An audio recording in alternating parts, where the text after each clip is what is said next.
Hey guys, welcome back to our channel. It's Saturday morning. Britt's not here. She had a funeral she had to go to in Houston this morning. I don't look as good in a muscle shirt. I certainly don't wear booty shorts. But I'm all you got today, so I'm going to try to do something interesting. So the sun came back out. We never did have any rain. I guess the weather's going to hold out, hopefully, theoretically. So I'm going to go ahead and frame the long interior wall, the one that separates our bedroom from the rest of the house. And I thought I'd show you something that I do on slanted walls. I say that like I've been doing it for years. I figured it out last weekend. To make the cutting of the varied length studs a little easier. So I'm going to show you how I did that, or how I'm about to do that again. And maybe if you're framing a slanted wall like I am, maybe it'll make it easier for you. It made it real easy for me, primarily because I'm not really interested in doing all the math to get all the individual stud lengths and the angle. I know it's a 12-degree angle, but anyways, I'm going to show you what I'm doing. How about that?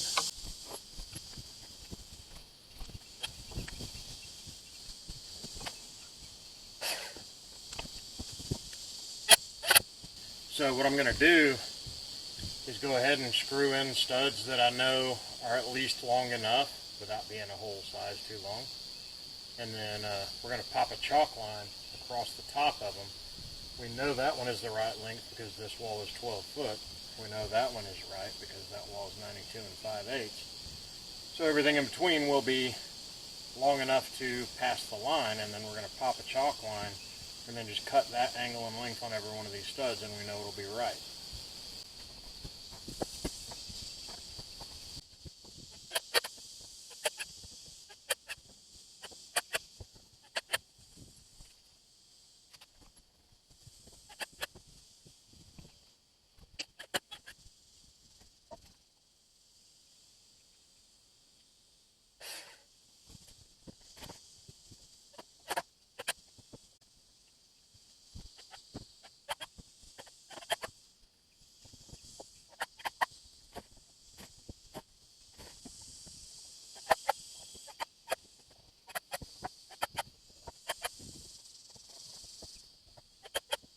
So I got all the studs attached to the base plate, and then I'm about to just kind of scab together some stuff up toward the top to get the top spacing correct, because of course to get the length and angle right on a slanted wall, the studs have to be straight. If the top is not in the right place along the wall and the wall is slanted, it's going to be at a different height. So I'm going to scab that on real quick, and then we're going to pop a chalk line and cut some studs, put a wall together.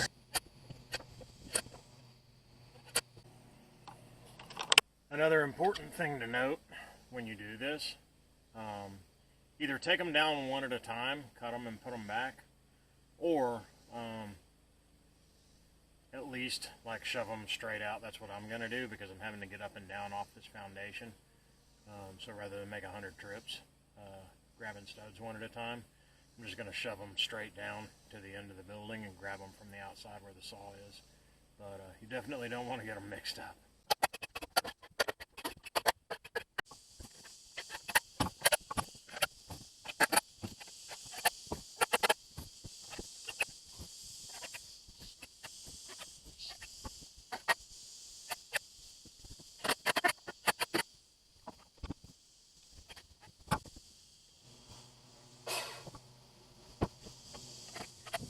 For my next stunt, ladies and gentlemen, I'm going to attempt to stand up this 20-foot wall by myself.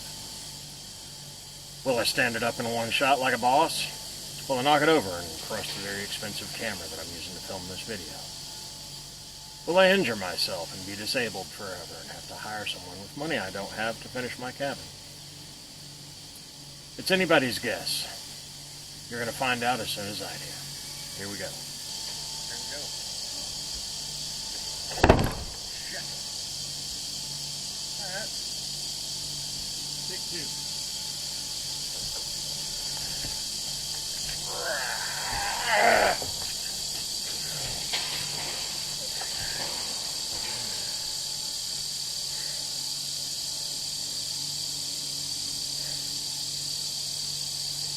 So it's kind of a little bit of the first one and a little bit of the third one. My back's not feeling the greatest right now, neither are my arms. Damn wall's vertical.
Let me give you a grand tour of what we've built so far.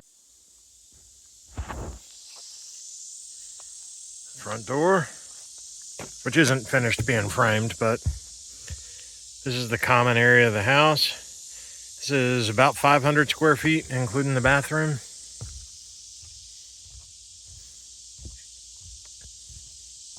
Bathroom, we'll put a big tub over there. We're probably going to build a tub.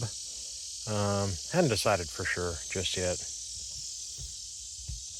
The sink lavatory will go over there, toilet over there. That's the double back door that'll go out onto a back patio overlooking the creek. Our bedroom, bed will go over there. Big back window overlooking the creek and that ugly stump I need to burn. And the rest of our bedroom. So that's all I have the lumber for right now without making a run back to Lowe's, which is an hour round trip, so I'm not going to do that on a Sunday when my time is limited. So I think what I'm going to do now is go get the baby backhoe and dig the hole for the IBC tote that's going to become our biogas digester. So this is the Harbor Freight baby backhoe. I call it the termite. Obviously it looks a little like a termite. This thing's actually an incredible tool. I don't know how much they're going for now, but a couple years ago when I bought mine, it was about 3,500 bucks out the door. The only drawback to this thing is moving it around. The only way to move it is to crawl it with the bucket, which is insanely slow. But other than that, it is a very powerful machine for how small it is. Real maneuverable, and when you're done, you just hitch it on the truck and go wherever you want to go. So we're going to unload that and use it for digging the biogas digester hole. There's a little bit of a conversion process with this thing to convert it from backhoe mode to trailer mode. So I'm going to show you real quick what you have to do. Doesn't take long, and if you're used to doing it, after you've done it a few times, it's pretty quick and easy.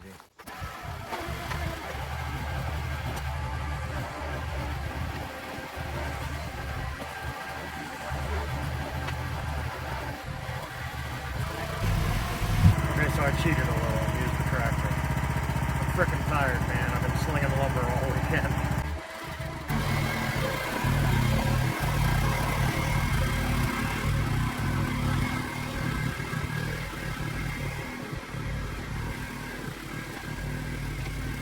It's kind of slow when you're digging, but consider how cheap it is, how maneuverable it is, and the fact that I own it. For the price of renting one for a couple weeks, it's definitely a good tool to have. This door opening is going to come out to the utility room that we haven't built yet. And the reason we haven't built it yet is because the biodigester is going to go under it. I want my gas line to feed straight up into the water heater. And of course, the bathroom is that room I built this morning that's right next to it. So The inlet from the bathroom and the outlet to the water heater are right side by side. We're going to basically put it in the ground right there in between the two rooms. It'll actually be under the utility room and right outside the bathroom.